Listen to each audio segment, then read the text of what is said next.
Praia da Vitória, concretamente do lar Dom Pedro V, vai ser assim hoje, amanhã e depois, porque está a aproximar-se a data que vai celebrar 160 anos desta instituição. Isso de outra maneira, não é? 100º, 60º. Eu meti-me por um atalho muito apertado e isso não ia dar certo, eu prefiro assim, faz 160 anos, nós temos aqui, de facto, para quem só agora chegou ao nosso contato, já perdeu uma boa conversa com o Sr. João Canedo, que para nós foi muito boa, para os que vêm a seguir foi problemática. Talvez não. Ele fala de quase tudo, mas pela rama, como diz o Pedro. E agora estamos aqui com outros dois convidados, o Sr. Francisco Ribeiro, que já vai estar à conversa connosco, que é um utente aqui desde 2014, e para já com a diretora técnica, a doutora Ana Filipa Areias, que nos vai falar de duas valências do lar, concretamente dito com outra expressão, mas nós conhecemos mais assim, o lar, e também do apoio domiciliário. Bem-vinda, doutora Filipa, obrigada, bom dia. Bom dia, obrigada. E ainda por cima, há coisas fantásticas. O João Canedo, quando nos disse, vem a diretora técnica, não é? Nós pensamos que a diretora técnica seria já uma pessoa, enfim, não é? É uma jovem, o que garante o futuro da qualidade dos serviços prestados no lar Dom Pedro V, que é fantástico. Diretora técnica da ERP. Exatamente, a ERP, que é a estrutura residencial para idosos. ERP, exatamente. Okay. Portanto, quem lá em casa já nos ouviu falar aqui de ERPs e de SADs, Serviços de Apoio Domiciliário. E é exatamente disto que nós vamos falar. Doutora Ana Filipa, no fundo, qual é então o seu papel? É organizar todos estes serviços, que são serviços fundamentais, desde logo da ERP, ou seja, da estrutura residencial, porque é onde estão, de facto, os idosos que cá estão institucionalizados. O serviço de apoio domiciliário, porque há muita gente que, estando nas suas casas, precisa de apoios todos os dias. E a diretora técnica deve coordenar todas as equipas, não é? E imagino que sejam muitos técnicos e diversas áreas que prestam esses cuidados. Fale-nos então um bocadinho deste seu papel tão importante aqui no lar Dom Pedro V. A nível da estrutura residencial, ou seja, a parte do lar, que é a resposta mãe desta casa, não é? Com o maior número de utentes, é uma resposta social que se destina ao acolhimento tanto temporário como permanente de utentes. Temos uma capacidade máxima de 64 utentes, acho que o Sr. João Canedo já falou sobre isso. Mas já não nos lembrava, é sempre bom recordar. 64, mas com lista de espera. Sem dúvida, e o meu papel passa muito... A lista de espera ele não nos disse qual era, se calhar é o númerozinho que a doutora nos podia dar, ou não? Neste momento, desde 2019, existe um sistema centralizado de gestão de vagas a nível de ilha, pelo que existe uma plataforma própria, já não existe como antigamente. Listas de espera locais, digamos isso assim, mesmo. Muito bem. Portanto, e tem a lista geral, está à volta mais de 100 pessoas. Não consigo, em toda a ilha? Em toda a ilha, sim. Não consigo garantir agora o número exato, porque eu só tenho acesso às pessoas que fizeram candidatura aqui para o lar. O que também este sistema veio beneficiar em muitas instituições, porque deixa de haver uma lista de espera por cada instituição em que os números se repetiam. Exato. E não havia listas de espera atualizadas neste momento. As pessoas inscreviam-se naquilo, nas várias respostas possíveis. E até podiam dar entrada noutra instituição e o lar Dom Pedro V ficava-se com aquela pessoa na lista de espera. Portanto, não era uma lista real. Não. E agora este sistema veio ajudar em muito. Portanto, quando entra alguém numa instituição, nós somos todos informados e deixa de constar na lista de espera. Muito bem, mas por exemplo, uma pessoa de Angra pode então de repente ser encaminhada para aqui, não? Já, sendo obviamente o território da Praia da Vitória o predominante para o lar Dom Pedro V, não é? Mas de repente uma pessoa que não seja da praia pode vir parar ao lar Dom Pedro V. Desde que a pessoa queira e faça a inscrição nesta instituição, porque é sempre da escolha do idoso. O idoso tem que querer ser institucionalizado e tem que aceitar as instituições de inscrição. Podem até só chegar aqui ao lar Dom Pedro V para fazer inscrição em todos os lares, ou então escolher alguns lares, ou então mesmo só o lar Dom Pedro V. Isto é depois da decisão da pessoa e do idoso, neste caso. Foi então um parênteses, desculpa interromper, estava a falar então do seu trabalho na questão residencial. 64 pessoas, que cuidados é que todos os dias são precisos? Todos os dias e a toda a hora, não é? Sim, são 24 horas de cuidados, não é? Estamos a falar de pessoas de que idades a que idades? Tem noção? Neste momento dos 60 e poucos, até o idoso, a mais velha que nós temos, fará 97 anos em setembro. Bonito. Portanto, tivemos aqui com mais de 100 anos, mas infelizmente acabaram por falecer. Mas são idosos com idades diferentes e com graus de dependência também diferentes. A nossa instituição está assim dividida, como o Sr. João também explicou. Temos duas unidades residenciais em que permanece numa delas os utentes mais dependentes ou com risco de queda ou mesmo com perda de autonomia que necessitam de maior vigilância, e uma unidade em que é destinado a pessoas com autonomia, ligeiramente dependentes, mas que ainda conseguem fazer a sua vida com alguma autonomia e que não carecem de cuidados permanentes como a outra unidade residencial. Estas pessoas ficando aqui, portanto, passam a viver aqui e vocês passam a ser a família deles. Esta é difícil, apesar de tudo, lá está, há bocadinho em off, antes de entrarmos no ar, falava-se aqui de um bocadinho da história de São Francisco e a doutora dizia, pois ele já cá estava quando eu cheguei. Como é que é também esta intrusão, este criar laços entre quem chega e quem já cá está e com quem, entretanto, depois de nós já cá estarmos, vermos chegar outras pessoas? É um papel desafiante. Quando eu cheguei, tive que conhecer todos os idosos que estavam cá. Claro que há uns que falam mais, outros que não falam tanto, ou mesmo por próprio da patologia que têm, que não é possível. É mais fácil para mim, desde que estou com esta parte desta resposta, acompanhar desde o processo de inscrição. Claro que a ligação, ou seja, já conheço, quando a pessoa entra na instituição, eu conheço toda a história anterior da família, de qual é a razão que vem para o lar, ou seja, eu conheço todo o background da pessoa. Quando cheguei cá, sim, tive que ler os processos todos, perceber quais eram os idosos que estavam aqui institucionalizados, quais eram as problemáticas, fazer assim um estudo de processo, para também me ambientar e a conviver com estes idosos. Não querendo entrar em casos particulares, mas assusta-se com alguns dos históricos de alguns idosos que lhe aparecem aqui? Sim, há situações. Ainda há de facto situações lamentáveis a acontecer por aí. Sim, ainda acontece. É reflexo da nossa sociedade, não é? Sim. Coisas que não queríamos ouvir. E também aqui o Sr. João Canido falou da necessidade que há de criar um espaço para as pessoas que apresentem demência, para que elas não convivam com os outros que não atendo, podem sentir também um bocadinho com a sua privacidade invadida por alguém que não sabe o que está a fazer. Isso é urgente também, não é, doutora? Sim, neste momento o que se verifica, porque temos idosos com diversas patologias e a demência cada vez está mais nos idosos, nos que vão entrando. É o alemão, não é? Aquele alemão chato que capaz nas tantas aparece aí para ter ao juiz a gente. O Alzheimer, por exemplo. É um dos exemplos. E há essa necessidade, não por exclusão, não se trata disso, apenas trata-se para quem está orientado no tempo, no espaço e na pessoa, acaba pois por conviver com estas pessoas 24 horas, não é? E necessitam de ter também a sua paz de espírito, claro, e fazer as suas atividades, porque claro que existem atividades estipuladas para cada pessoa e para cada grupo, neste caso.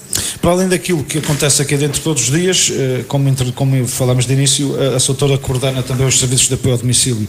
Ou seja, aquela gente que todos os dias de manhã chega aqui ao seu serviço, dá em preparar um conjunto de equipamentos e ferramentas, mete dentro de um carro e vai a casa.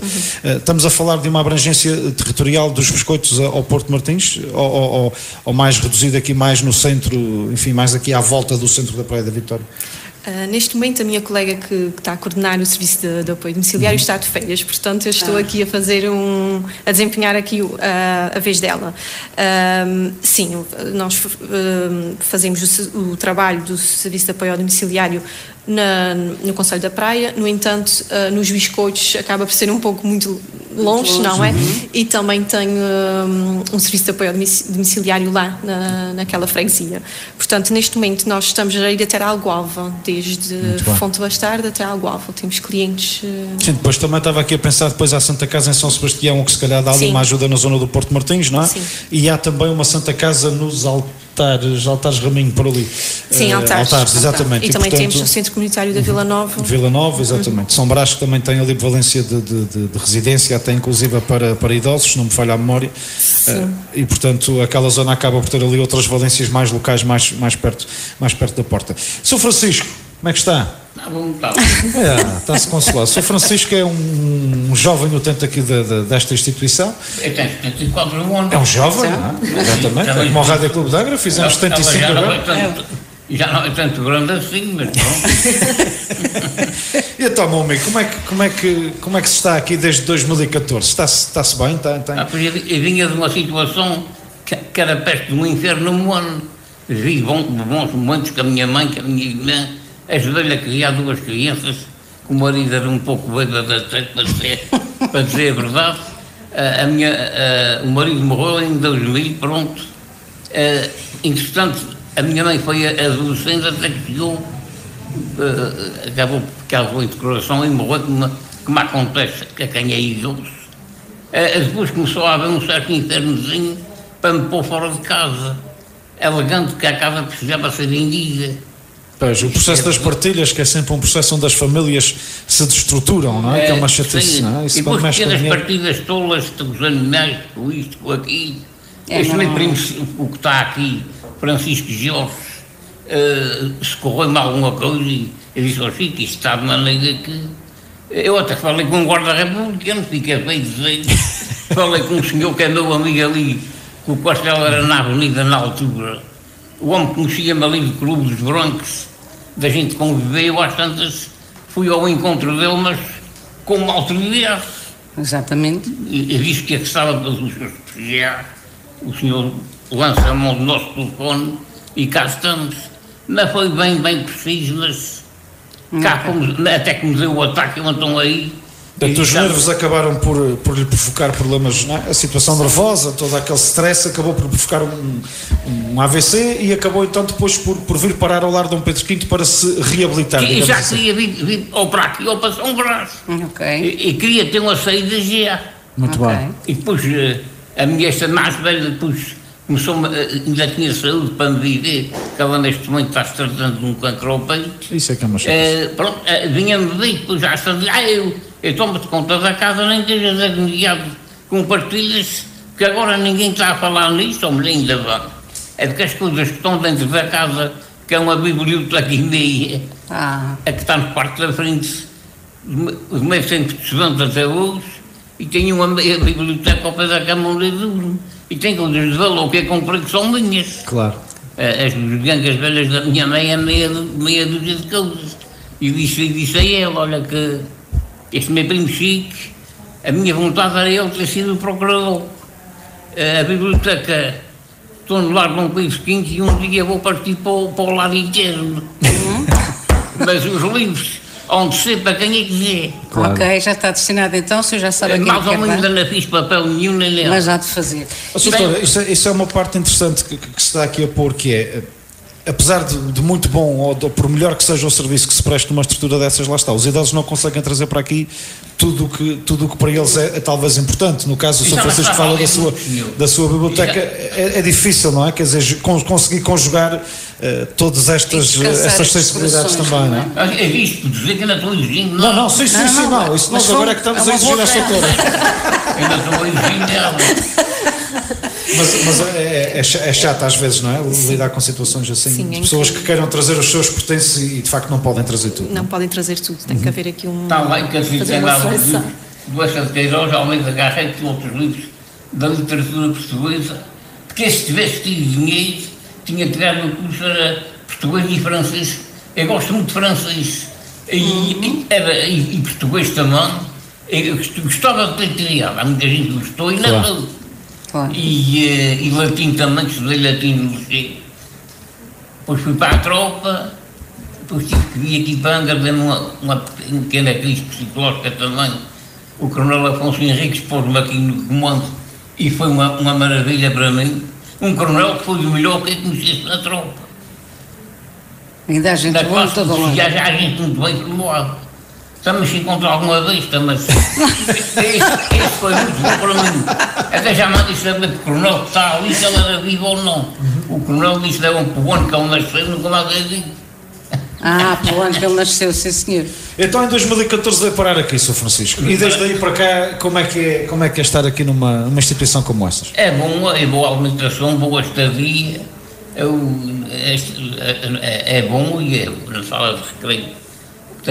Claro que há sempre aquelas gritarias, aquelas coisas que são comuns aos lares. Isso então a gente tem que. E entretanto, alguns problemáticos já se foram embora, porque a Dama Morte de vez em quando também entra aqui. A Dama Morte. Eu também não estou a dar novidade a ninguém. Claro, não. Mas é uma realidade também. Ela está aí em cada canto, é verdade que entra gente nova, mas ela limpa de vez em quando alguns. E às vezes há alguns que não deixam pena nenhuma. São chatos, não é? Então vamos lá saber o Sr. Francisco na sala de convívio, prefere a sueca ou o dominó? o dominó havia num restaurante aí para cima, e chegou ali na minha casa por causa das matanças, foi mais a sueca. A sueca por causa das matanças. E é homem de fazer uma renunciazinha de vez em quando? Ou, não, isso não. Ou é um jogadorzinho sério?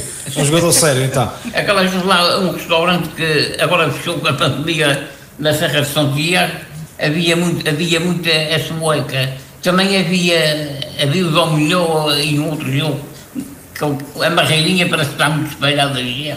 Marrelinha hoje em dia já se fazem aí torneios grandes de marrelinha. É verdade, os jovens agora interessam-se muito por ela. Jogavam meio de pessoas humildes, mas a instalação até está muito boa. Tem a parte de bar, a parte de restaurante, mas isso fechou com a pandemia. Há uma pequena que está aí a trabalhar que é filha de um dos donos. Veja lá. Que é a Soraya. Depois o Sr. Francisco consola-se depois com isso, já conhece toda a gente e, portanto, neste momento, se calhar até é dos utentes mais antigos, 2014, já estamos a falar de 6 e 2, 8 anos que está cá. 8 anos, não é? Há utentes que estão cá mais tempo. tempo, Mas há pessoas que melhoraram com o passado do tempo e outras são boas de si, que são pessoas maravilhosas. Tem aí uma Fernanda Lima, que é filha de uma senhora que vivia lá ao pé da igreja de Santa Rita. É uma pessoa maravilhosa, situa-se muito, e pessoas que são normais, que têm um comportamento absolutamente normal, e outras nem por isso, e até alguma melhorou com o tempo também, porque... Claro que sim, claro que sim. Doutora, como é que se ocupa 64 pessoas, nomeadamente aqueles que têm mais autonomia?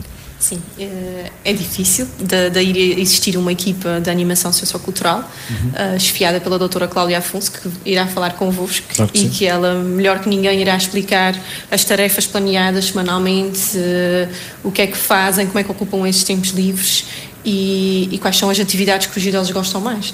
E é fácil, do ponto de vista logístico, por exemplo, programar um passeio com eles para fora do lar? Ou há muitas questões? Eu pergunto-lhe isso porque, por exemplo, nas escolas os professores hoje em dia queixam-se que já é muito difícil levar os alunos a uma visita de estudo, porque é preciso ter o seguro, porque é preciso ter o transporte, depois o transporte tem que ter todas as condições legais. E, portanto, imagino que aqui também seja algo parecido, ou seja, tirá-los daqui e dar um passeio, por exemplo, à Serra de Cume para ver a vista, qualquer coisa, não há de ser propriamente tarefa fácil, não é? Sim, é uma logística, realmente é uma logística. Temos que planear com antecedência quem é que quer ir, se tem condições de ir, preparar medicações, se for o caso, preparar lanches, se for o caso, ter sempre um auxiliar connosco para que idas à casa de banho, ou seja, tem que haver uma logística, também tem que haver a disponibilidade de transporte, nós isso temos facilidade porque temos o nosso próprio transporte, mas é uma logística que acaba por ser grande e também a vontade deles, porque eles também têm que querer ir. E apesar disso, pode ser importante para alguns deles ou não passar na sua freguesia, ver a sua casa, a sua igreja, a sua sociedade. Sim. Isso é bom ou é mau para eles, dependendo, não é? Há alguns que querem e pedem. Quando existem passeios, por exemplo, é muito comum na altura da Serreta iam à Torada ou fazer um piquenique e depois, claro que é uma viagem grande para a praia, então passaríamos ali, passávamos antes do Covid, ali para as freguesias e há pessoas que gostavam de visitar e pediam mesmo para passar, por exemplo, na rua principal e ver a igreja. Faz-lhes bem. Sim, existem esses pedidos. A pandemia, de facto, fechou-nos a todos, não só aqui a quem está neste tipo de instituições, mas fechou-nos a todos e o mundo, aliás, esteve quase parado aí durante quase 2 meses na altura. As pessoas, os familiares tiveram um conjunto, enfim, muito mais restritivo de regras para aceder aos seus familiares aqui nestas estruturas. Como é que está este processo? As pessoas têm voltado, houve quem se indignasse porque queria muito ver e isso estava fechado, houve quem tenha desaparecido do mapa e nunca mais tenha vindo ver o seu familiar. Como é que está a ser este processo, gerir também esta situação de reabertura ou não do espaço para que os familiares possam viver quem está no lar Dom Pedro V? Foi sem dúvida um desafio na altura, foi de um dia para a noite, cancelamos todas as visitas, a instituição que era aberta à comunidade deixou de ser, porta fechada, isto veio modificar muito o dia-a-dia dos nossos utentes, porque como o próprio Sr. João disse há pouco, a nossa casa é aberta, o jardim, a mesma porta, toda a gente entrava, visitava os seus familiares, conhecidos, portanto era uma casa aberta. Isto mudou completamente. mas como eu costumo dizer, o Covid também trouxe coisas positivas, não podemos só olhar para a parte negativa. E fez com que o lar se adaptasse e esta equipa se adaptasse às circunstâncias. E naquele espaço de tempo em que não eram permitidas as visitas, nós adaptamos com videochamadas. Fazíamos um planeamento semanal em que quem tivesse essa disponibilidade fazia videochamadas com o seu idoso ou com o seu familiar. O que veio a ser, verificou-se que era muito bom, porque até filhos que estavam imigrados também participavam nessas videochamadas. Ou seja, já não eram só a visita presencial de quem estava cá na ilha, mas também quem estava longe. Bem, portanto, se calhar até vieram a descobrir algum netinho, alguma coisa que não sabiam até ou que nunca tinham visto eventualmente, não é? Não viam um familiar há muito tempo, portanto, acho que isto foi um grande ponto positivo, porque ainda mantemos as videochamadas, quem está cá e quem está fora. Mas aí, mais do que nunca, vocês passaram a ser a família deles. Sim. Não é? Era quem convivia com eles diariamente, não havia a presença humana de um familiar ou de um conhecido. E os cuidados que vocês tiveram durante a pandemia deram resultados, porque Covid, quando entrou aqui, já foi numa fase em que já estava bem mais tranquila, não era o tratamento? Quando o Covid entrou cá na instituição, já passava aqui bem à vontade 2 anos. 2 anos. Portanto, então, muito recentemente só. Sim, fizemos um trabalho muito complexo nesse sentido, porque é uma instituição grande, com muitos colaboradores, com as suas famílias, porque não podemos esquecer que vivemos com outras pessoas fora daqui. E aqui há gente muito vulnerável, não é? Sem dúvida. E ter todos os cuidados na instituição, ou seja, foi uma adaptação constante. Até eu, enquanto assistente social na altura na instituição, tive um papel completamente diferente que era o do meu dia-a-dia. Deixou de ser processos, deixou de ser a intervenção com os utentes e passou a ser uma intervenção nas necessidades básicas. É alimentação agora. Isto é que é uma prioridade. Preparar as refeições do serviço de apoio ao domiciliário. Isto era uma prioridade para as pessoas comerem, tinha que estar salvaguardado de tudo, de alguma forma. É preciso ter vocação para se vir para uma profissão dessas? Sim, tem que se gostar. O que é que a fez assim, particularmente, adotar seguir esta carreira, estes estudos, esta carreira? O que é que a motivou? O serviço social é uma área que dá para bebés, não é? Como eu costumo dizer, até ao idoso. É uma área abrangente. Podemos... Não é escolher, porque pronto, o mercado de trabalho é o que é, mas posso trabalhar com diversas áreas. Quando regressei à terceira e pensar no meu futuro, tive que pensar naquilo que eu não queria. Eu sabia o que é que eu não queria trabalhar. E abrindo a vaga aqui do estagiário no Lar Dom Pedro V, foi a minha primeira opção, foi vir para cá e lutar para permanecer cá até hoje.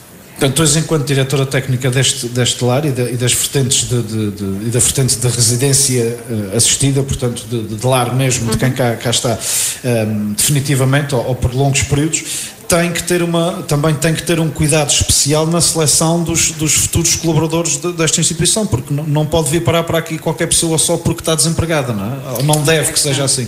Sim, temos que perceber onde é que esta pessoa trabalhou, qual é a vocação, se revê-se a trabalhar com idosos no seu futuro, ou se já trabalhou com idosos e qual é a sua experiência. Tem que se fazer uma seleção pormenorizada nesse sentido. Muito bom. Ó Sr. Francisco, e pequenas para a sua idade aí, jeitosas, ainda é coisa para o namorico ou como é que é? Não, já não é para a minha idade. Um homem de 74 anos agora é um rapaz novo, não vai namoroscar uma pesquinha aí? Vejo, quando uma pessoa é bonita também reconheço isso. Claro que sim. Fui estudante, estive na tropa, com qualquer pessoa. Olha, a mim não me quiseram lá, veja só. A mim não me quiseram na tropa, mandaram-me logo para a reserva. Eu ainda lá fui, mas não me quiseram. E fui ao alferes de secretaria, mas fiz meio papel lá.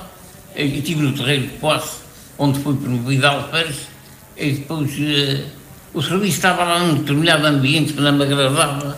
Esse coronel Afonso Henriques foi um pai para mim que me disse: eu vou-te arranjar maneira disso para o comando em frente ao seminário. Acabei a tropa ali em frente ao seminário da Diocese. Muito bem. Eu lembro-me bem do Padre Lourdes ser ordenado de paz. Ele é praticamente da minha ideia. E o que é que o senhor traz aqui com tanto carinho? É verdade, traz aí uns papelinhos aí, conte-nos lá. Isto é do outubro do Vaticano. Isto é o Papa que teve um mês que a morte dele foi sempre suspeita. O Papa João Paulo I. O outro é segundo, porque este é o primeiro. Exatamente. Só não há problema, mas não há o peito. É fácil de entender. Esteve lá 33 dias. A freira chegou de manhã para dar um pequeno almoço e ele estava morto já. E até tem hoje ali o não se nome do médico que certificou a morte. É o médico Renato Brusonetti. E o senhor tira isso do YouTube, é? Essas notícias? Foi um senhor que tinha a mãe aqui doente e acabou por morrer mesmo. Era muito meu amigo, o senhor Amante. Eu vou-te arranjar uma ligação com o Vaticano. Já que gostas, pronto. Há pessoas que sabem o nome dos jogadores de futebol, disso, daqui. O meu amigo sabe desses padres todos, então, não? Aliás, eu sei, quando é a altura da eleição do Papa, é que conheço padres todos que vão a desfilhar. Eu às vezes digo, pena ainda tem já ali também. Maravilha, então é só uma literatura para se entreter, não é nada que nos queira pensei que fosse um documento para nos apresentar, enfim, alguma reclamação aí da setora ou do Presidente. É claro que retenho para mim, claro. Ainda há pouco estão aquelas duas pequenas ali que são filhas de um colega meu das finanças, estavam a falar, eu mando às vezes uma cópia destas para o pai, um tema importante, a santidade na vida das pessoas. Há um cardeal que pertence à Secretaria de Estado, escreveu um documento sobre a santidade, que todos podemos ser santos uns para os outros. A santidade não é para os que estão só no altar, claro. É para as pessoas comuns que estão entre nós. E essas pessoas, às vezes, até se dá por isso que são santas. Eu gostei imenso da homilia do cardeal. Ele agora é encarregado de pôr os santos nos altares. Já foi outro, agora é eu. E isso impressionou-me bastante. Há artigos aqui que me impressionam, a biografia dele cá também. Portanto, isto é uma família humilde, parece que vai ser santo. E, doutora Filipa, vocês têm também aqui serviço religioso, então, para dar resposta a estas pessoas que assim, pronto, vêm de uma geração em que para eles era muito importante. Capela é no ERB. Já sabemos muito que é no bem. ERB. Sim, existe aqui a missa 2 vezes por semana e também a rezar do terço, responsabilidade aqui do Sr. Francisco. Ela que puxa o terço, não é que nos costuma dizer muitíssimo bem. E faz parte também da capela. Eu sou organista, porque já era organista na matriz da Braga. Bem, parecia que conhecia a sua cara. Foi do aniversário que aqui estive uma vez e uma amiga que estava ao piano. Bem, parecia que conhecia a sua cara. Foi assim. Eu ofereci-me no lugar de uma senhora que acabou por morrer, a senhora Salomé, e eu ofereci-me. E ela já me conhecia da matriz e disse: tu acabaste de que é. Pronto, e todas as terças-feiras e sábados começo por ir para ali às 10h30, porque eu acarrego o terço, é mais ou menos meia hora, e depois o senhor quase entretanto chega logo e começa a missa. Muito bem, sim senhor, que maravilha.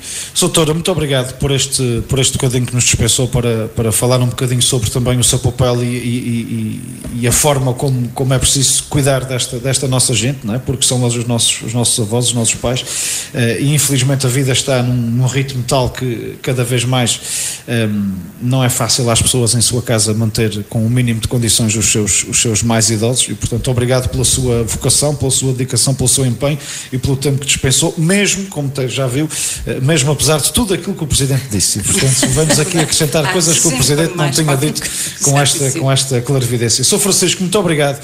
Foi um privilégio. Vamos, quarta-feira, então, vamos vê-lo. A missa é na quarta ou é amanhã? Amanhã, parece-me, Presidente. É amanhã, exatamente, que amanhã é terça. Então, amanhã às 10h30 está ali na capela. Não? A gente, se conseguir dar um saltinho lá, que a gente vai estar aqui às 10, ainda acompanhamos ali um bocadinho. Muito obrigado, muita saúde e muita felicidade para si, meu amigo. Foi de facto um privilégio poder trocar este bocadinho de tempo consigo e na voz da terceira. Odília. Estamos a terminar? Estamos a terminar por hoje, não é? Mas amanhã voltamos. Estamos a terminar porque temos daqui a pouco a bola branca e a hora informativa para ir para o ar atualizar a informação regional. Pronto, então ficamos por aqui relativamente ao programa Manhãs da Rádio hoje, e amanhã então não se esqueça de nos acompanhar no mesmo sítio, à mesma hora.